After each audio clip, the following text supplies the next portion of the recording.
Well, what do we do against King Pawn? I've played a lot of things against King Pawn. I've had a lot of fun with a lot of different openings. I've played the Al Yahin. I've played symmetrical King Pawn, which was recommended to me by a powerful player at the U.S. Open when I was young.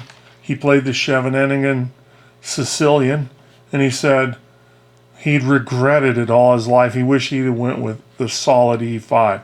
Of course, he's playing people at a, it's a very high level. So solid becomes important.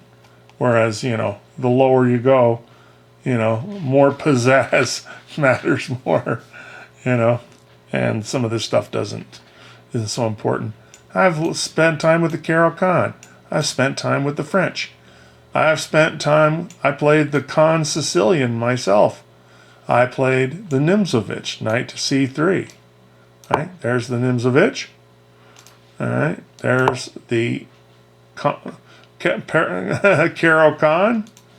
There's the Sicilian. We played that. French defense. So you provide pawn support to shove the pawn up to d4, d5. So when he plays pawn takes pawn, you play e takes a d, and you maintain your center. Okay, Al Yahin's opening. You entice the pawn to come forward, get an imbalanced game.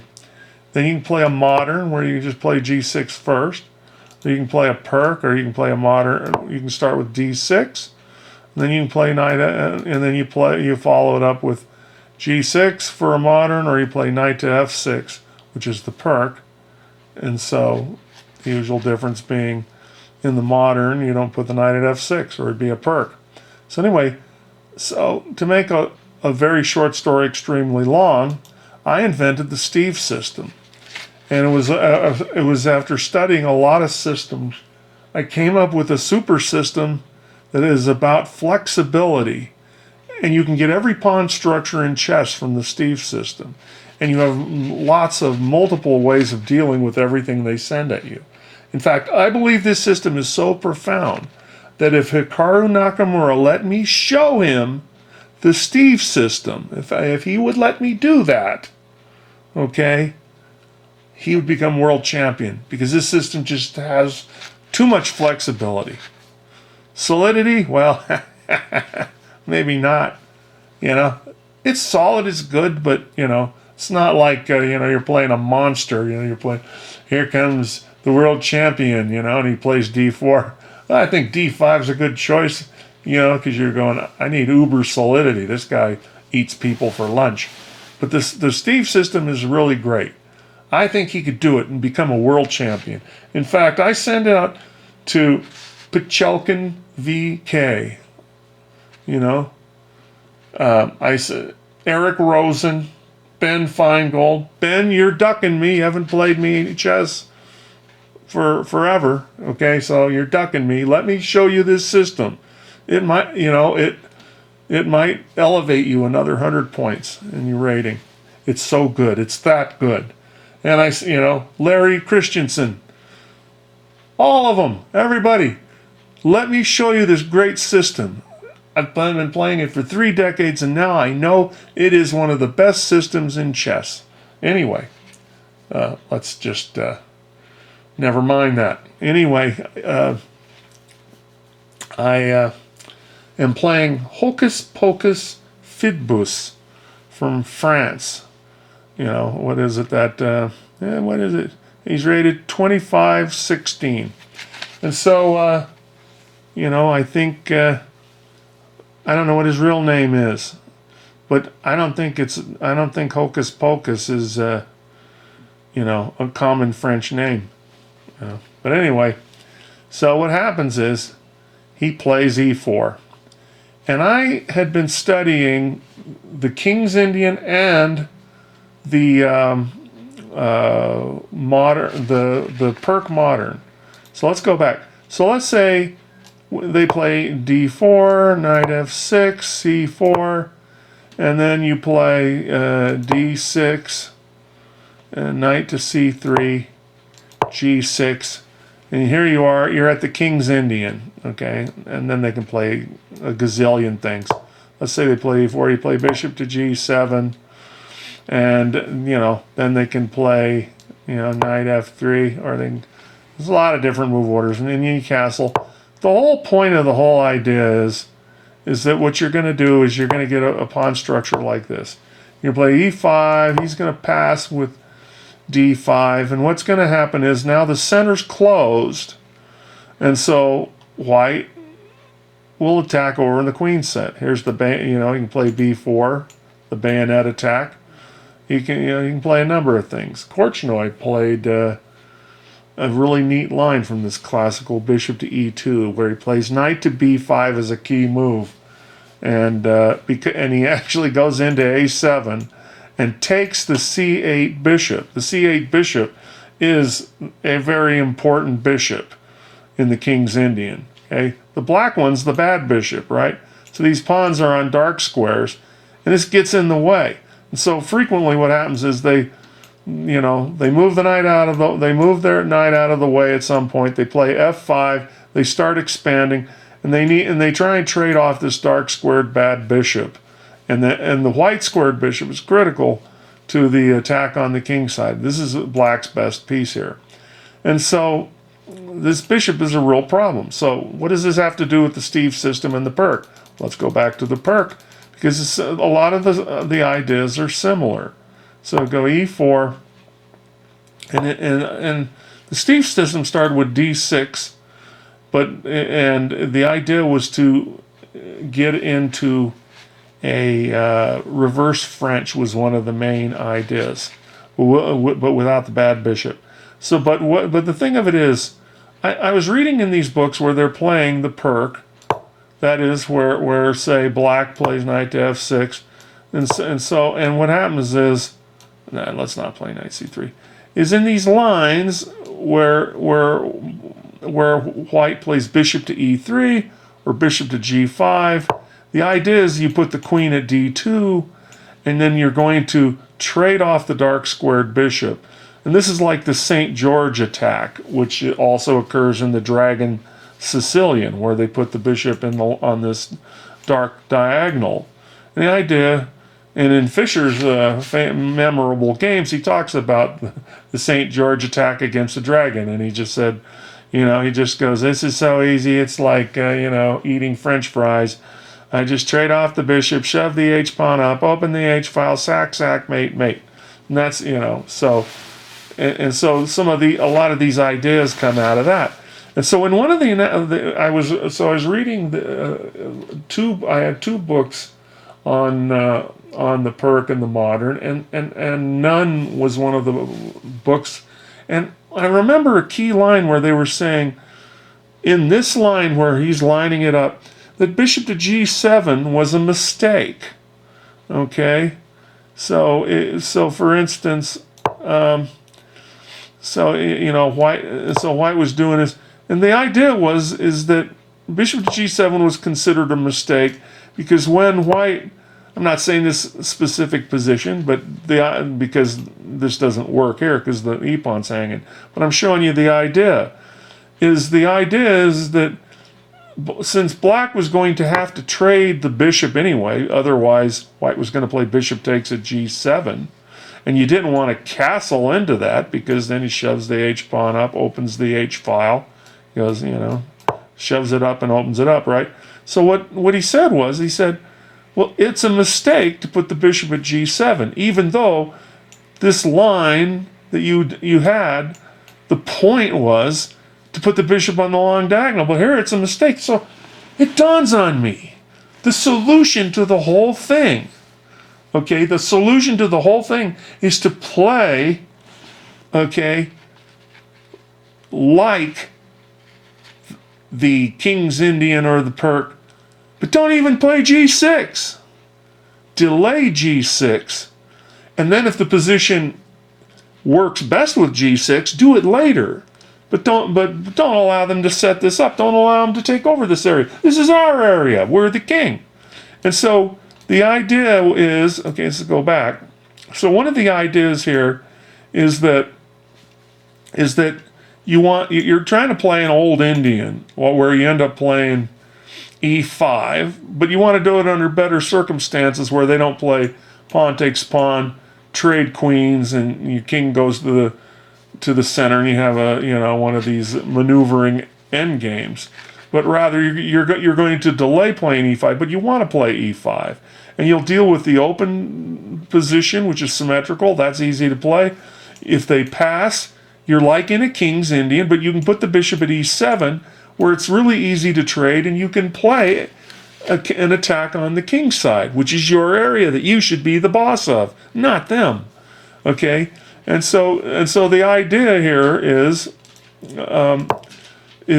just that, is that you're going to you're going to play these common positions, but without the problem pieces.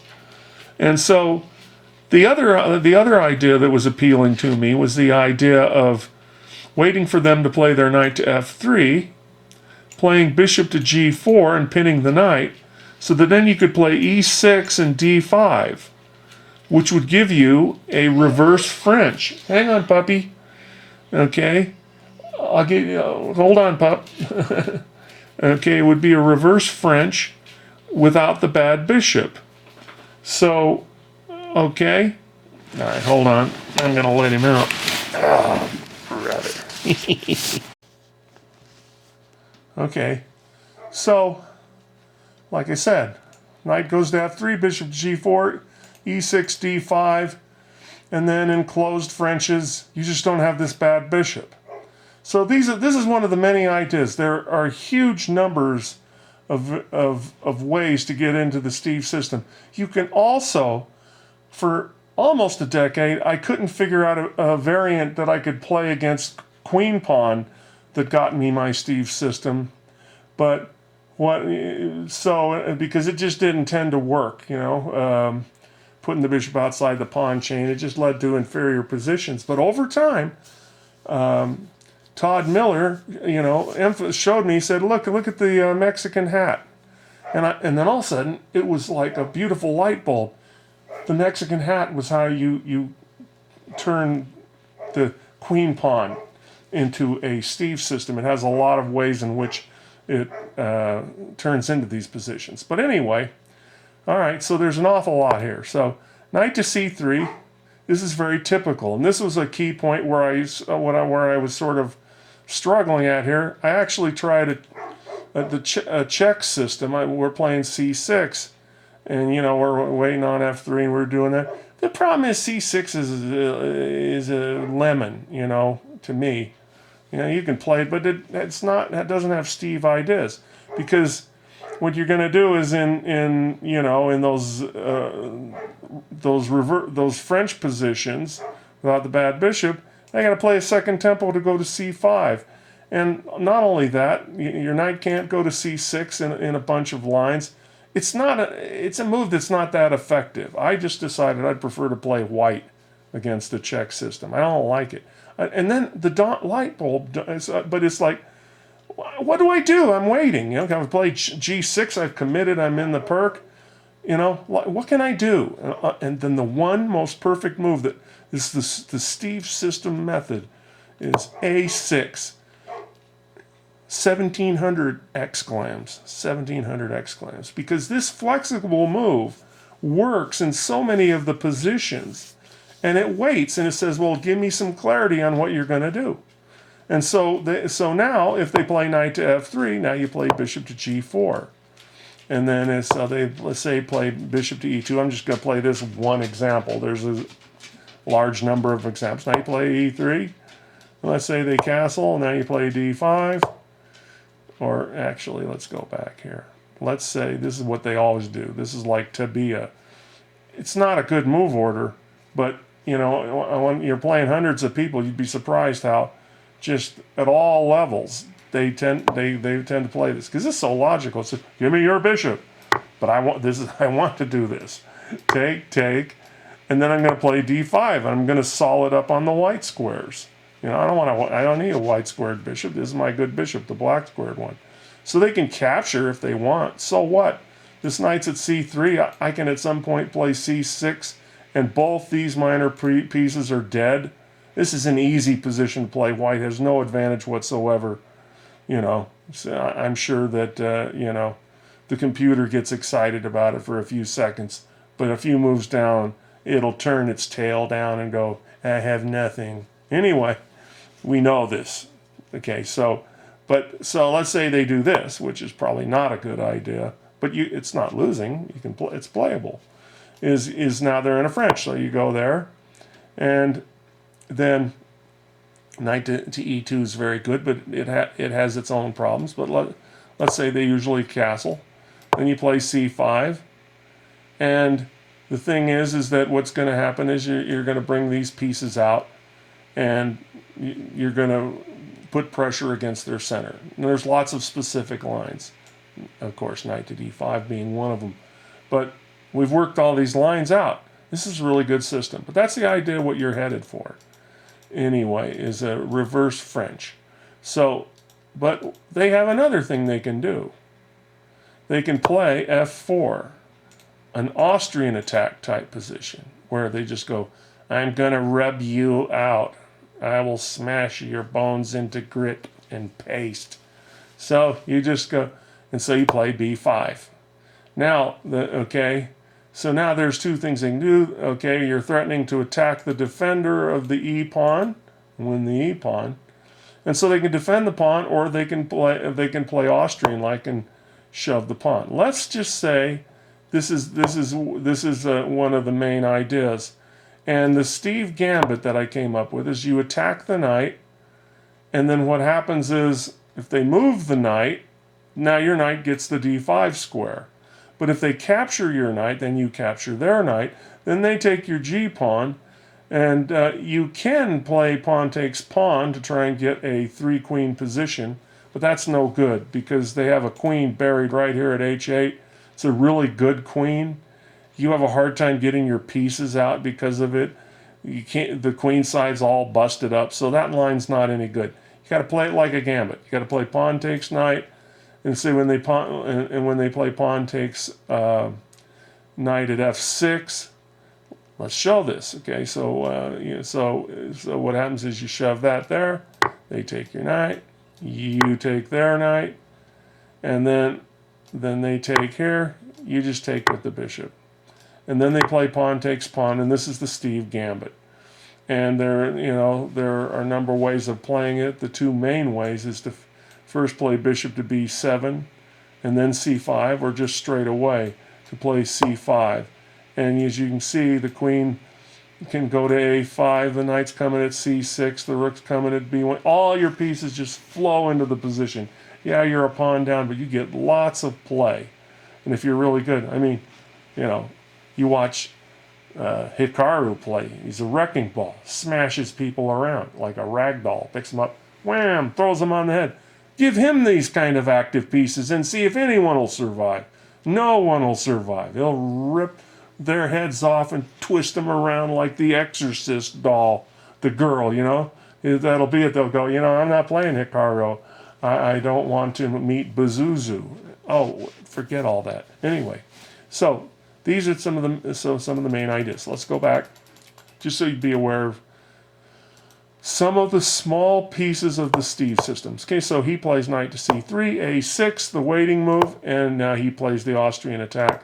I play b5, invite him to go into the Steve Gambit, and he plays a3, and now he played bishop to b7, which is kind of neat because this bishop exerts a lot of pressure. I've had people thought, I get my cake and eat it too, shove the e-pawn up and forget that there's a bishop hitting the G-pawn. We're talking about after the bishop comes out, and then they drop an exchange.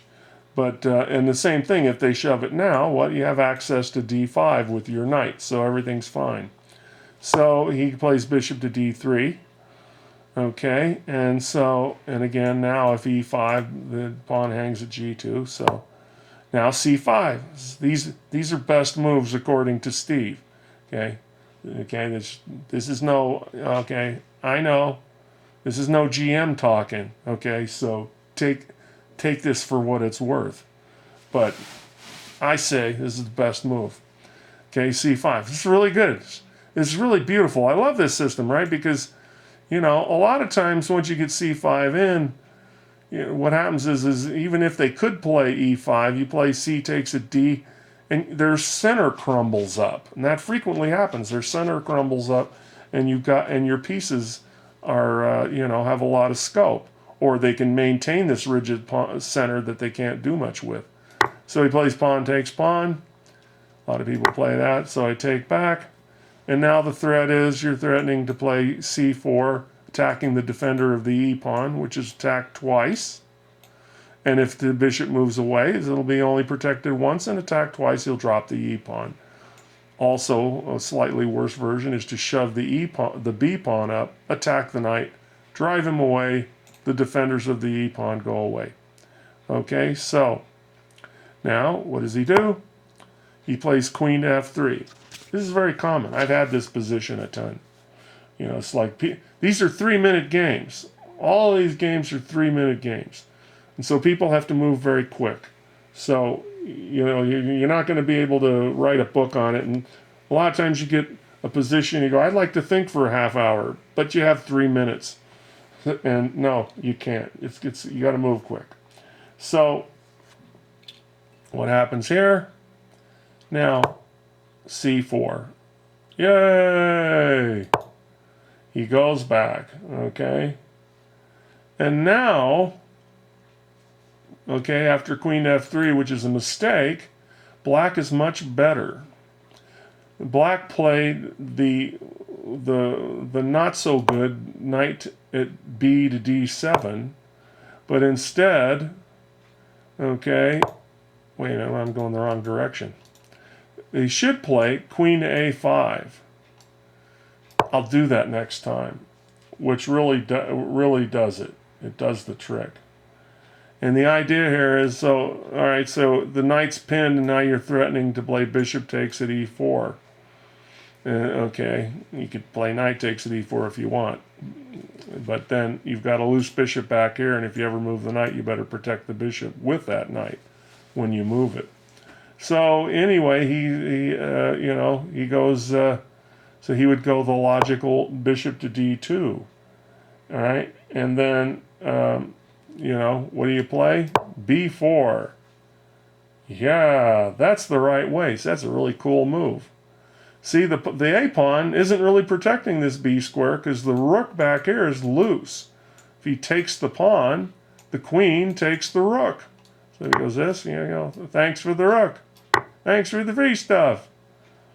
He could be rude. Say, thanks for the free stuff, stupid. Anyway, so his knight's hanging. He has to move the knight back, and then bam, bishop takes at e4. You're winning a pawn. He's got issues at c2. He's got issues at g2. Black's just having a fun time. Really, pure, unadulterated fun. So anyway, so I play c4. He goes bishop back. And instead of queen to e5, I play knight at b to d7.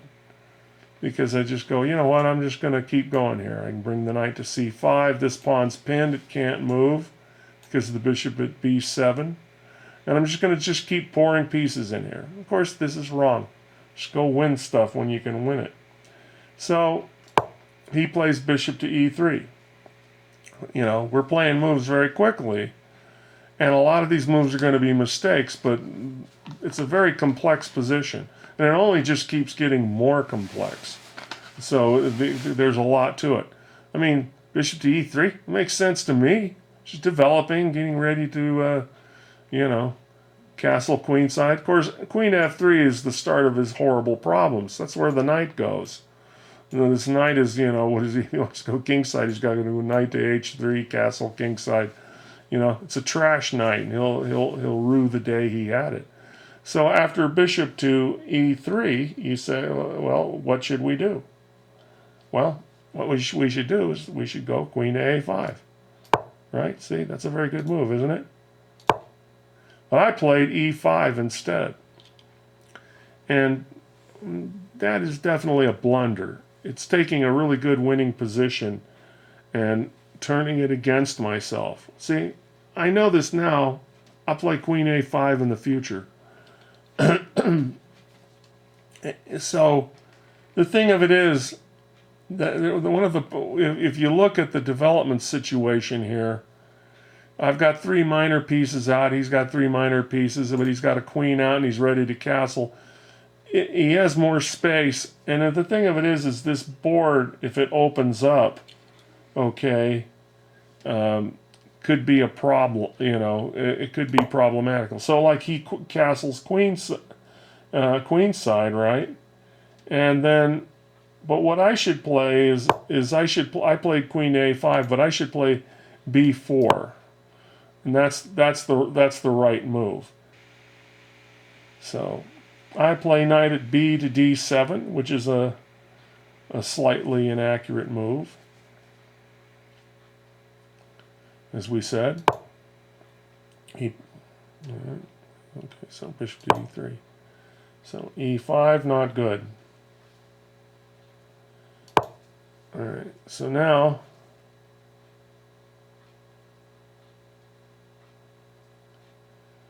he castles queen side.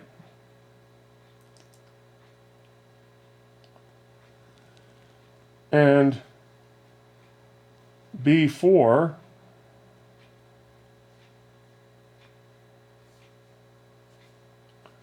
is the proper move. If he plays f takes at e5, we take his knight. Then he takes our knight, okay? And it continues into a big complicated mess. So I played after he castled queenside, I played queen to a5, which is not quite as good. So now he plays f takes at e, and now I can play knight takes at e5. This is the reason I went queen to a5. Went queen to a5 so that my queen wouldn't hang after I retook on e5.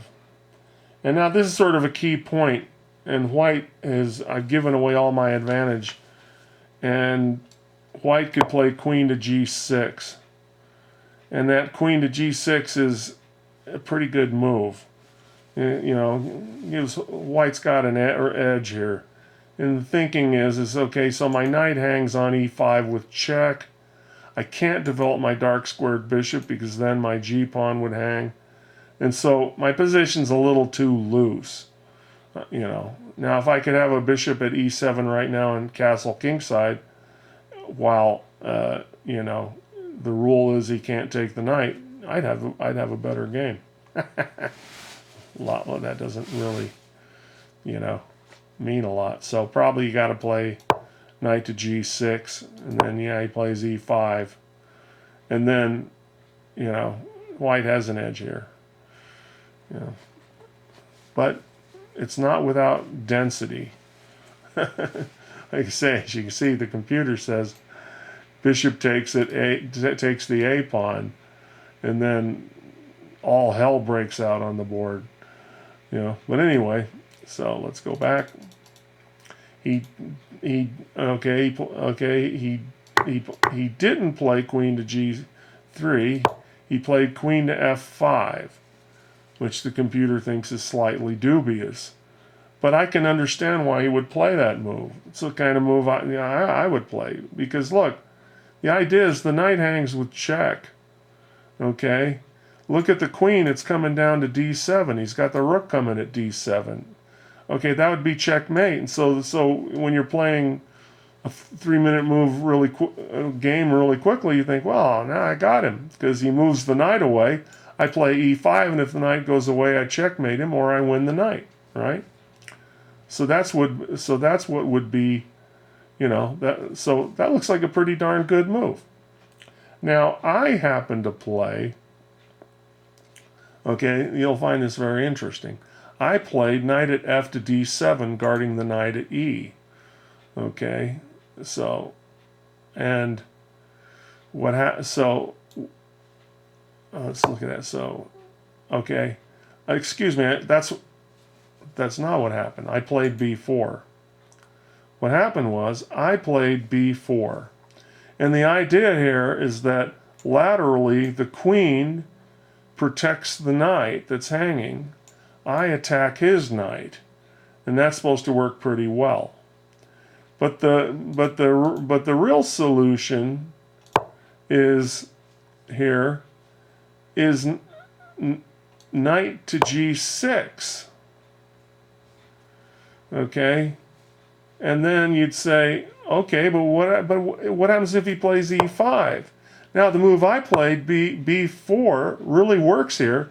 This is really cool because the queen is attacking along this rank, so he can't eat the knight because then the queen would hang at f5. See, if he plays pawn takes knight, I eat the queen. How do you like that? Anyway, and okay, excuse me. So you go there, and so let's say he plays bishop takes a c4, but look, see the knight at g6 attacks the knight at e5, and so now you can play queen takes knight. The trouble goes away, okay? And now this bishop's hanging with check, the queen's hanging, so he trades. Knight takes at e5. And now, you know what? It's pretty cool. We look down here, and for a second, white has to be scared. His bishop's hanging and his knight's hanging. But he has a way out. He moves the bishop to d5. Now if I take the knight with the pawn, he takes the bishop, and my rook's hanging. So it's a pretty crappy line. So, but if I play, for instance, knight takes bishop, which is a good move. Then when he plays knight takes knight, the knight's no longer hanging. Okay, now this is really this is very interesting and complicated because, so we look down, white's threatening knight to c7 check, which is forks the rook. And you say to yourself, and and he's also attacking the b pawn, but what's the deal? What's the deal? What happened? Why doesn't he just go in and check? You go up here, and he goes, thanks for the rook, stupid. And then at the tail end, bishop takes at g2. You get the pawn and the rook is at h1, and you're going to get the exchange back there. See? Look how deep this stuff runs. Unbelievable. So that's the story here. And, now I know what to do. Okay, so let's go back. Let's go back. So, okay, so he plays queen f5. Let's look at so I played b4, he plays pawn takes pawn, I play bishop takes pawn. And now I'm attacking the knight twice, but not really. The queen is needed to protect the knight at e5. And so in this, the position's getting extremely complicated. It's very dense. And so the suggested move is bishop to d4, whereby now the e5 knight is hanging. All right, so bishop to d4. Now what do? Your knight's hanging. Your king's trapped in the middle. What do you do? Right?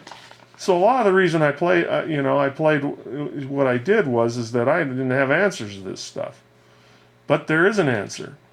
Castles, you can just castle anyway. And so you say, well, now the knight's hanging, isn't it? Well, then ask yourself, what happens if he takes with the queen? Well, you go queen check, and then what? Okay, this is really fun, because if he goes, all right, king to d2, which is why I would have rejected it, I go, what the heck? Now you can actually take it at b2, and you're down a piece, but you're killing him. Now, how could this be possible? Yeah, well, this is a typical thing. That's why computers get in these positions. They laugh at humans. You ignorant human, you know nothing. So you say, well, what's the deal? What is black threatening? Let's just say, because look, the knight is protected twice by the queen and the bishop. Okay? It's attacked twice by the bishop and the queen. So if his rooks were connected, it'd be really different. But what are we threatening here? Okay, well, I have a feeling that once a rook hits the d file, it's a real problem because now there's no defenders of the c3 knight. And the white king is, so you're going to get the material back with a powerful attack. So you say, well, what should he do? So let's say he goes back to e1.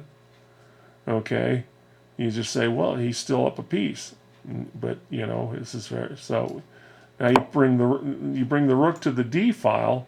And the idea here is you're threatening rook takes bishop, and now if he takes with the queen, then you play bishop takes at c3 check, which wins the queen. Or if he takes with the rook, you play bishop takes knight at c3 check, and then you play bishop takes rook for free. You got all your material back, and he's getting toasted, right? Yeah, it'd be fun to see all that stuff at a glance. So, and we're never mind that king to d2 is sort of a natural move. In this line, knight to b1 is the suggested move, right? So, anyway, so all right, so let's go back. All right, so he didn't play bishop to d4.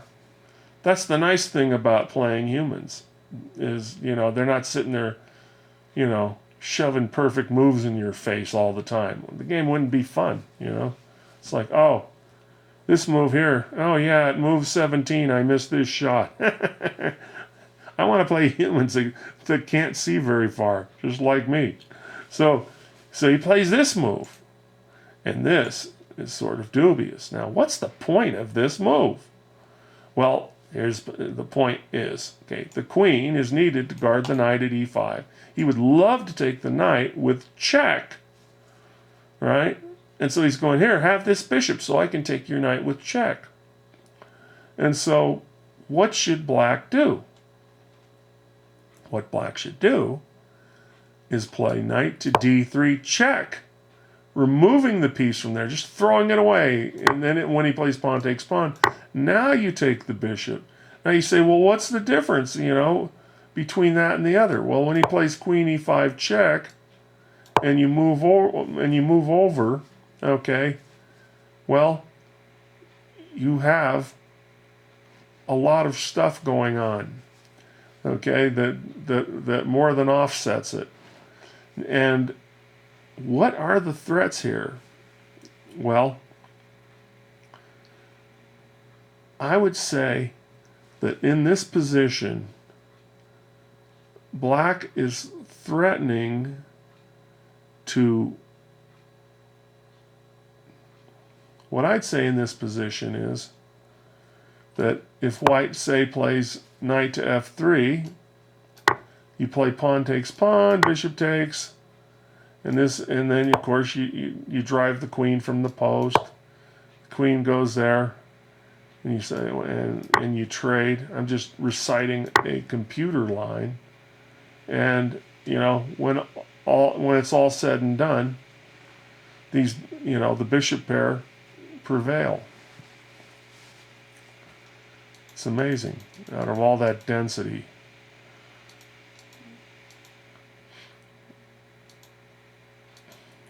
So let's go back. So he plays bishop to b6, but I'm a human like him. I don't see, oh, knight check, queen takes. I say queen e5, and I have to move the king over.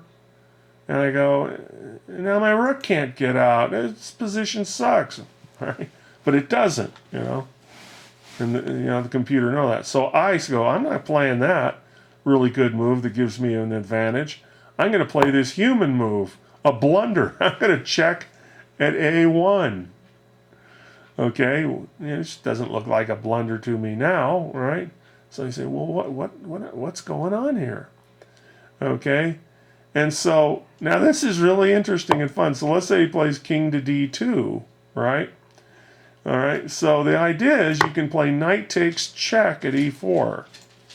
Now the knight is pinned by this bishop, so he can't take at e4, right? And so, but he can play queen takes. Then And then now check this out.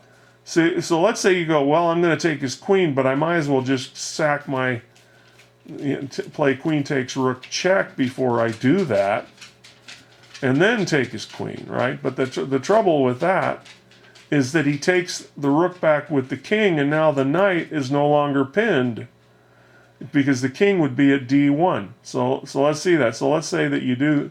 So let's say you do this. You take there, the king takes, and now you go. But now when you take there, this knight who used to be pinned can now take back here, and now white's having a party time. Yeah, why is white having a party time? You know, he's got 2 pieces for the rook. So, all right, so let's go back. All right, so queen takes, the rook doesn't work there. So when you play queen takes, he instead plays queen takes knight. Now after bishop takes, now he plays rook takes queen.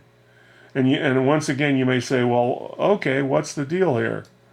Well, you play bishop takes at g2, and this is a very typical theme here because it looks like, well, you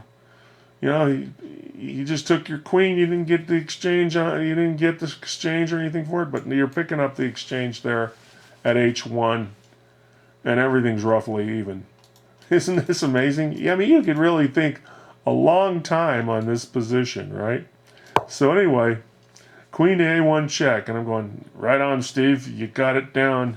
You're playing some pretty sharp moves, buddy. Well, the computer will go, yeah, it's a blunder. So he plays knight to b1, and he blunders, right? This is just definitely a truly chaotic position, you know. It's not meant for humans with a few seconds to think on it in each move.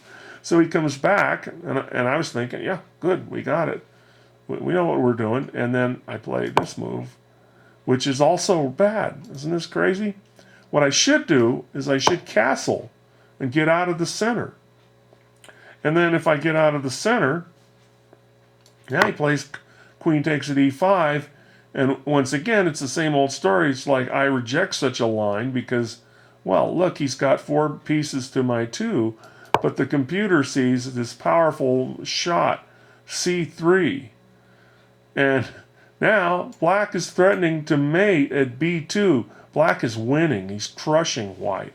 If you can see that, you just go, see, I would really like to do that. Just castle, he eats the knight, and then I play c3, and I go, well, Mr. Hocus Pocus, I guess you didn't quite see as far as I did. So anyway, so yeah, this is pretty good, So what's he going to do?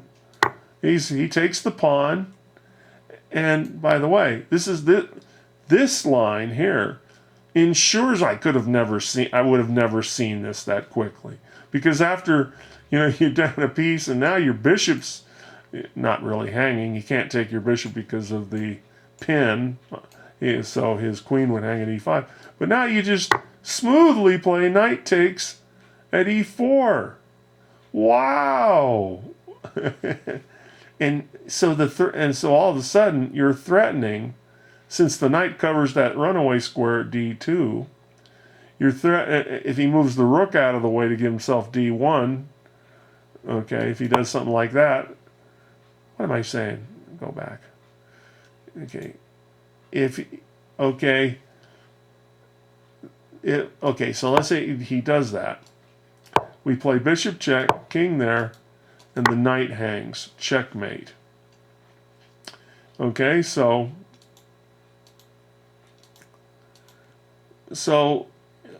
what's the threat? The threat is bishop to here, checkmate. And you say to yourself, well, what are the ways he could stop that?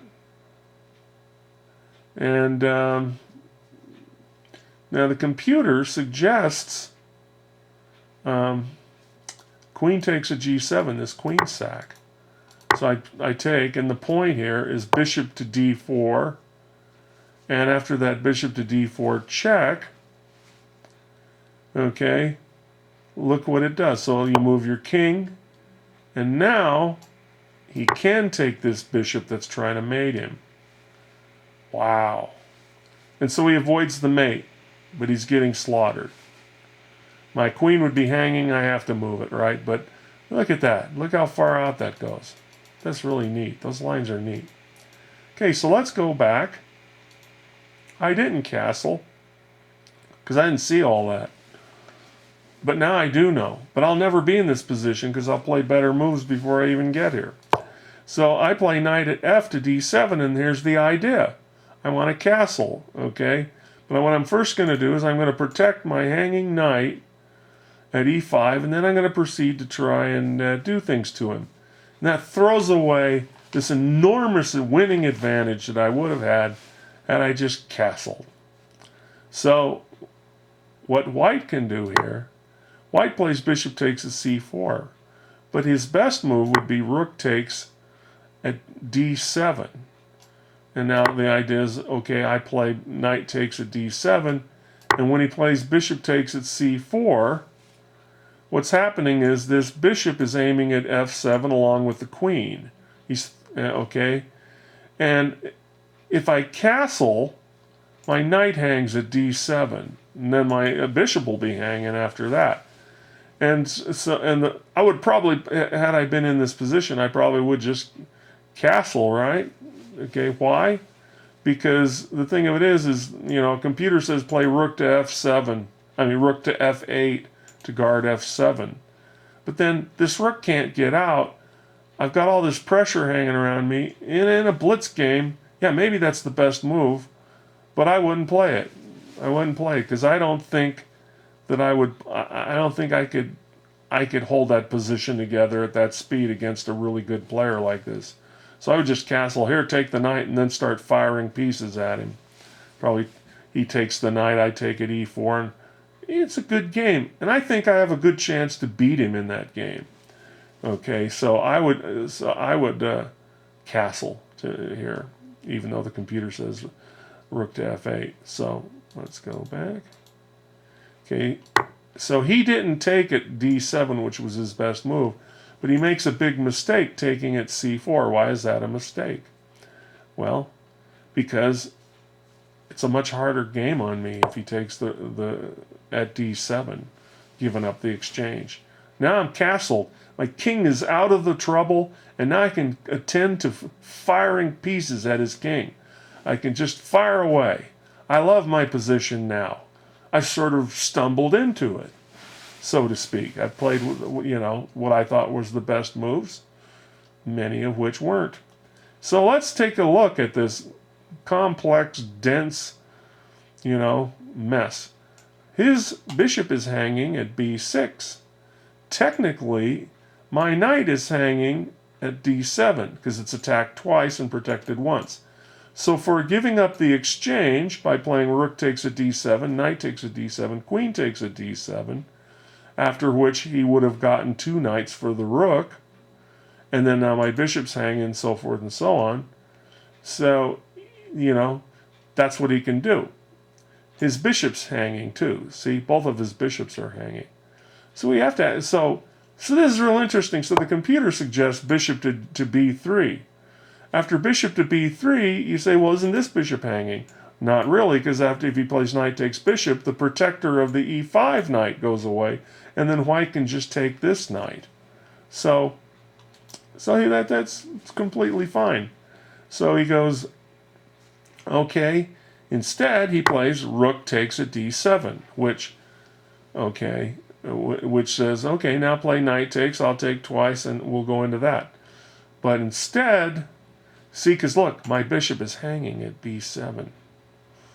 Okay, but instead, bam, I played the right move.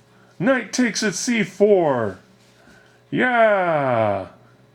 Why? Well, because this knight attacks the d2 square. I'm threatening to take queen at b2, queen takes at b1, and king hunt in motion. So knight takes at c4, very good move. A powerful edge for black in this mega complicated mess. What stands out? My pieces have all gotten out. His pieces, the rook and the knight, are still buried at their original square. He's behind in development. And this is one of his main problems.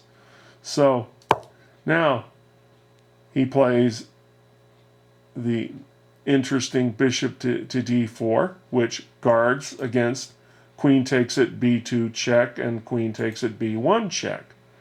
Okay, and now my bishop is hanging at b7. What am I to do? Pause this. Ask yourself. You just have a few seconds. What are you going to do? Your bishop's hanging. Someone's calling on the phone. You're losing your attention. Your mind is flipping out. You think you're going to die. What do? Wow. Bishop to d2 check. He can't take it with the knight because the knight's pinned, right? So now he moves the king over. We take the knight, check. He goes to e2. And the computer says the best way to continue king hunt is queen takes at c2. I'll take its word for it. I'm winning overwhelmingly here. But I played queen to e1 check. Very short of time. This was a real time eater. And then what happened is, so I'm trying to king hunt him. So I'm dragging pieces toward him, right? But yeah, queen to c2. Amazing. All these discoveries. So anyway, so he moves to f3. And now I should play g6, says the sploot. A move I'd never play. Because I just say, well, what are you, drunk? He can go to queen to f3, and he's threatening mates on the dark square. What would the computer do?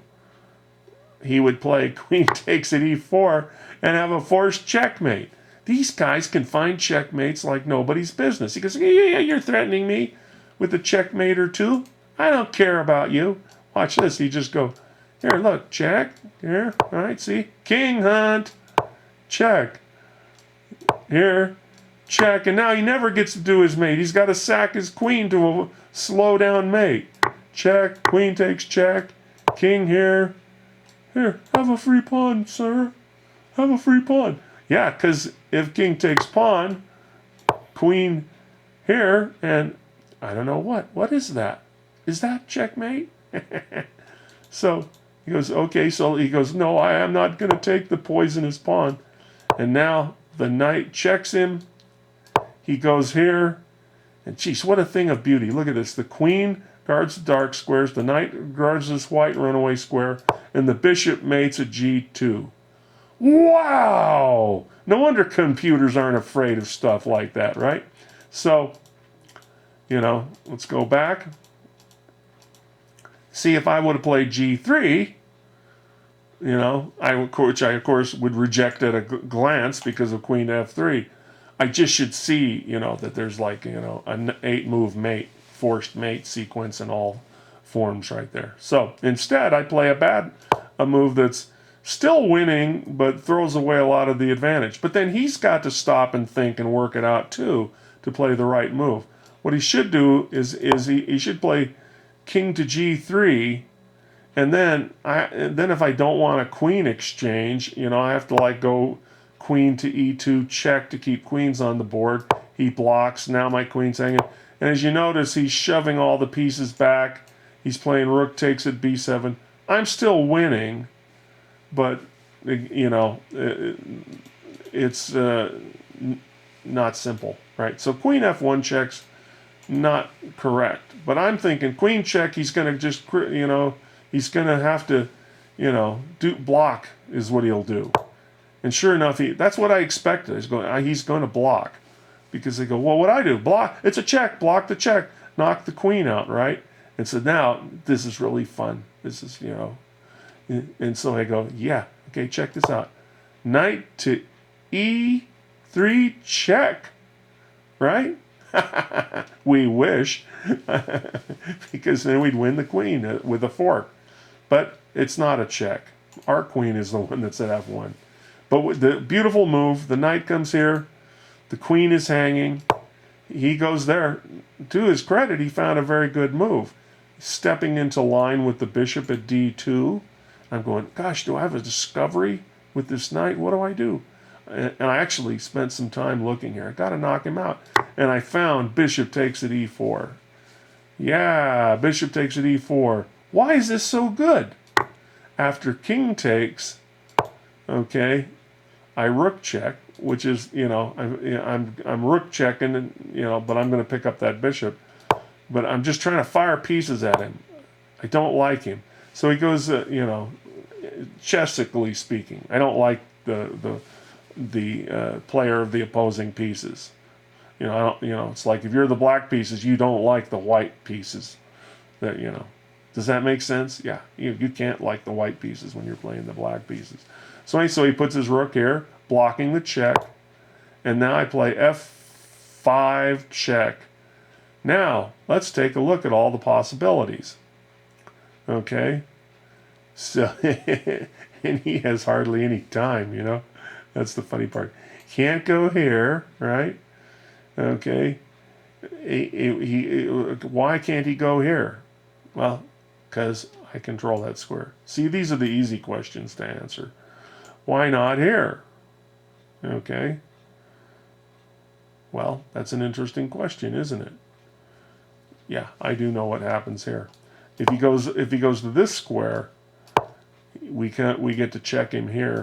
He goes here, check, king here, and mate comes very quickly. I actually could see that line. I missed most all of this stuff, but this one I saw. So what did he play? He plays king to e5, and we could go over the other squares. What? Why? Now we're finally getting to him. I play the dubious knight takes it, knight to c4 check. Why? Because it turns a mate in 6 into mate in 8. So he goes there. And even though I've changed it to mate in 8, he resigns. What an incredible battle across the board. What a slash and burn battle. Anyway, I'm sure here's his thinking, It's my thinking too. We're both wrong. But anyway, bishop takes a g5. His queen hangs. Ha ha ha. Right? But I've got forced mates here. So you say, so now if he plays king takes at f5, okay. Rather than take the queen straight away, you take the bishop, and then, okay, and then he plays knight f3 and so forth. But let's go back and let's look at the mate in 6 that I should have played. So check, king here. The move is knight to c4, check. Wait a minute, what? No. What am I saying? Okay, so let's get this straight here.